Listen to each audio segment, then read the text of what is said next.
Polling data shows that the American people are fed up with the federal tax system. They're tired of spending so much time and money on its impossible complexity, and they resent all the loopholes and special exemptions. They don't believe everyone pays their fair share. And people in the middle class feel the rich can afford lawyers, accountants, and even lobbyists to reduce or eliminate their tax liability. The first American Revolution grew out of grassroots anger at taxation without representation. Grassroots movements are very powerful. Women's right to vote was a grassroots movement, one that took decades to be successful. Prohibition grew out of one grassroots movement, and the repeal of prohibition grew out of another.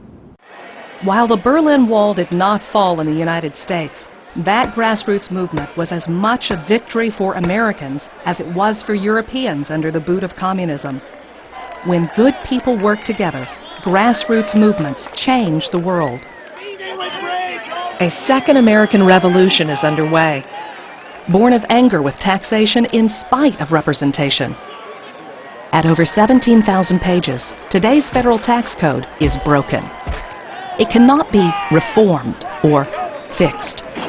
The time has come for throwing out the whole thing and replacing it with something simple to follow, hard to avoid, and fair to all citizens, whether rich or poor, young or old, single or married. Something that taxes wealth rather than wages, puts more money into the average person's pocket, eliminates taxes on savings, and greatly accelerates the economy. Honest taxpayers spend hundreds of billions of dollars every year just trying to understand and comply with the tax code. And that's in addition to the taxes paid. The cost of compliance is a second tax. Even in Congress, a consensus acknowledges the current system is unworkable.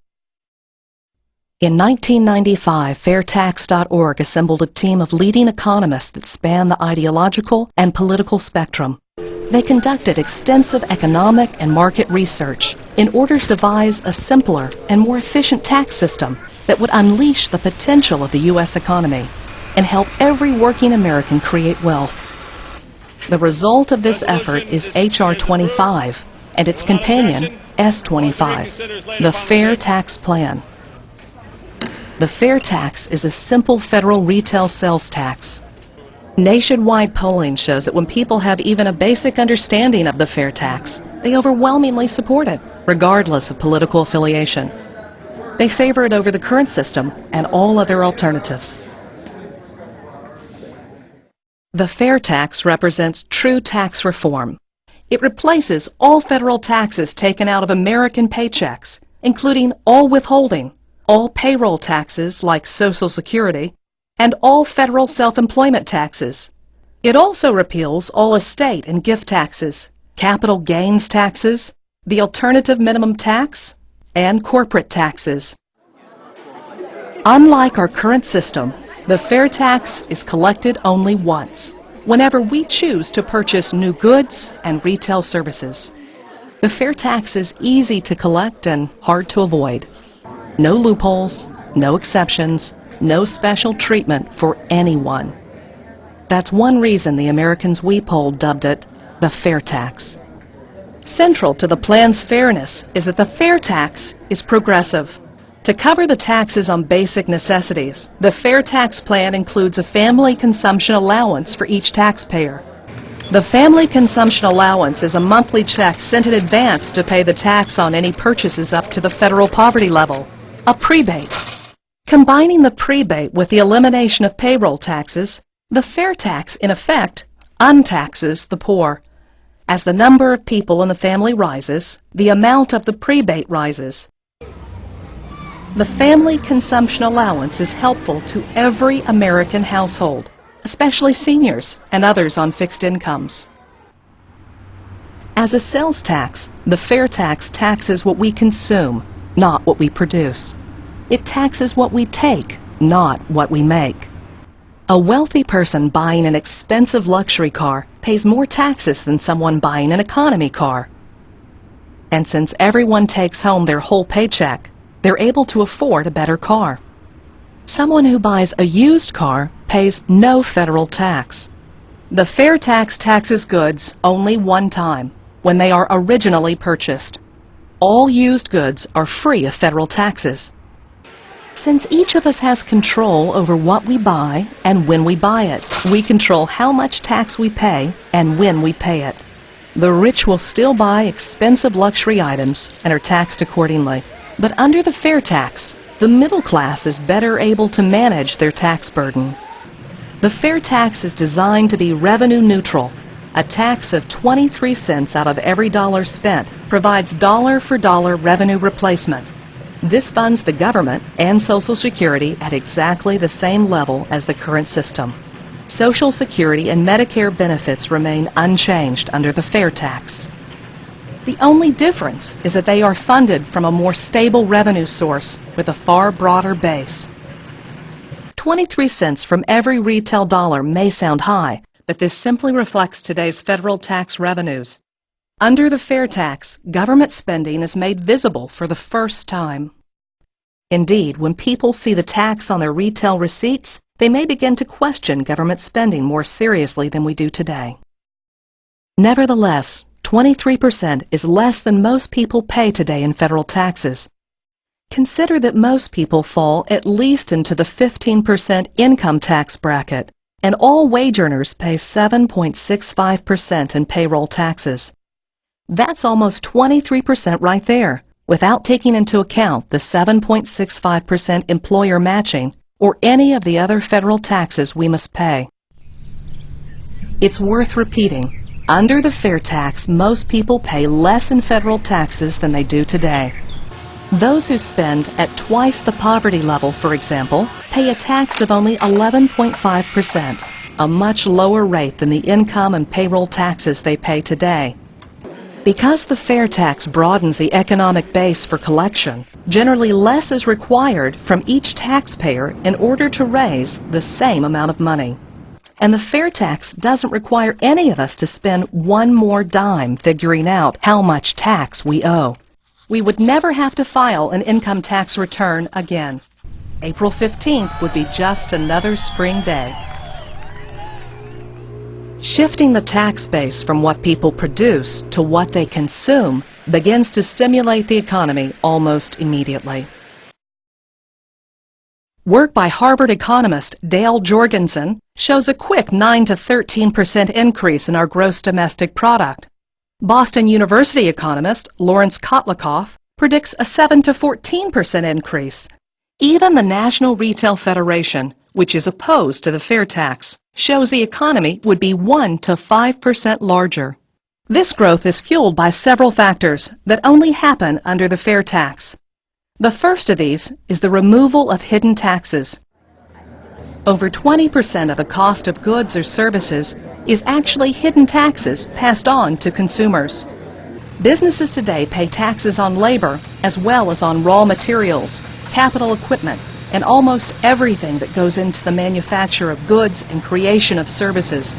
When all these taxes are removed, the cost of producing goods and services drops.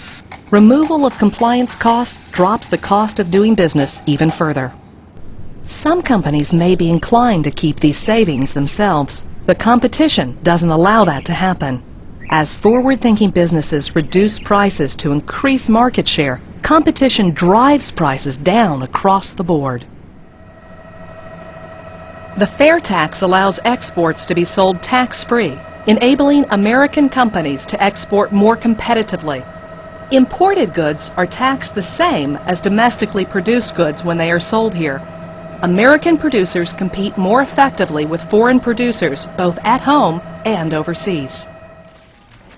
The U.S. becomes the most attractive country in the world for business and investment. International investors seeking lower taxes on their income relocate here. U.S. dollars now invested abroad flood home. During the 1980s, when marginal tax rates in the U.S. were reduced from 70% to 28%, roughly $1/2 trillion of capital flowed into the country. Boston University economist Lawrence Kotlikoff estimates the fair tax raises the stock of U.S. capital by 13% in the near term and by as much as 83% over the long term. As capital flows into the U.S., interest rates drop, spurring the growth of the economy even faster. Businesses are able to increase productivity by investing more capital per worker, and increased productivity drives up real wages. Demand for workers increases, and jobs stop migrating overseas. New plants are built with American labor. Much of the equipment installed is American-made, and American workers employed in these plants produce increasing amounts of goods for both domestic and foreign markets. A major concern in any tax reform effort is what happens to mortgage interest deductions. The easy answer is that with no income tax, there's nothing to deduct from. But the fair tax has positive effects on residential real estate far beyond this narrow question. With raw materials and labor no longer taxed, home building costs are lowered, allowing competition to drive prices down. Likewise, mortgage interest rates are estimated to drop about 25%. So while homeowners cannot deduct interest, borrowers pay a much lower interest rate and have to borrow less because houses are less expensive. People are taking home their whole paychecks, so they're able to save for a down payment much faster. They are also able to make a higher monthly payment. And with a fair tax, there are no estate taxes if a home is passed on to the next generation, and no capital gains taxes if it is sold. The same is true with a farm, ranch, or other family business. Another major concern is what happens to charitable contributions. Again, if there is no income tax, there are no tax deductions. However, research has shown that charitable contributions are more related to the health of the economy than to tax benefits. When people have more money, they give more money. Moreover, people give to charity based more on a desire to help than on the ability to take a deduction. 2 of every 3 taxpayers do not itemize today, so they get no tax benefit whatsoever for their charitable contributions or for the home mortgage deduction. The IRS estimates uncollected taxes from non-filers and tax cheats amount to more than $345 billion a year. This does not include the underground economy of criminal activity. Non-compliance, no matter the reason, increases the tax burden for law-abiding citizens, especially wage earners and the middle class. By collecting taxes at the point of purchase, the fair tax substantially reduces the billions in uncollected taxes resulting from non-compliance, confusion, and honest mistakes. The fair tax reduces tax evasion and lowers the burden on law-abiding taxpayers. There are proposed alternatives to the fair tax. The so-called flat tax has its advocates, as does the value-added tax imposed in many other countries. The value-added tax increases hidden taxes, taxes which place the heaviest burden on those least able to afford them. The flat tax simply strips out the progressive aspect of the income tax. It does not free U.S. exports from tax or impose any tax burden on imported goods. And the flat tax can easily revert back into a graduated income tax. Neither of these alternatives is as simple to administer nor as efficient at funding the government as the fair tax. Neither eliminates our regressive payroll taxes or returns us to a constitutional prohibition of the income tax. To ensure that the income tax goes away and stays away, the fair tax plan includes the repeal of the 16th Amendment, a prohibition of any future income tax, and the end of the IRS. In fact, the fair tax is the only plan that explicitly prohibits the government from re-establishing any income tax. Besides simplifying the tax code, the fair tax expands home ownership, ignites new job creation, untaxes the poor, generates new sources of revenue for the overall economy, enhances global competitiveness, and fosters increased charitable giving. The fair tax is an idea whose time has come. Nearly 700,000 people have joined the Fair Tax grassroots movement. Their numbers are growing, and so are their voices. It's not just a, poor versus rich question. It's about what's fair and all the people that don't pay basically their fair share of taxes. So, it really strikes a chord. It hits people where they live, and in America, it's all about being fair. I don't think our founding fathers really had that in mind when they said, let's control our constituents by giving them a tax on their income. Karl Marx said that. I've always been one of those folks that looked at my paycheck and I looked at how much taxes were being withheld from my paycheck every month. When I was raising 3 teenagers and we would file our taxes every year, I realized that everything I was working was paying our family tax debt. I mean, I was working exclusively to pay our family taxes.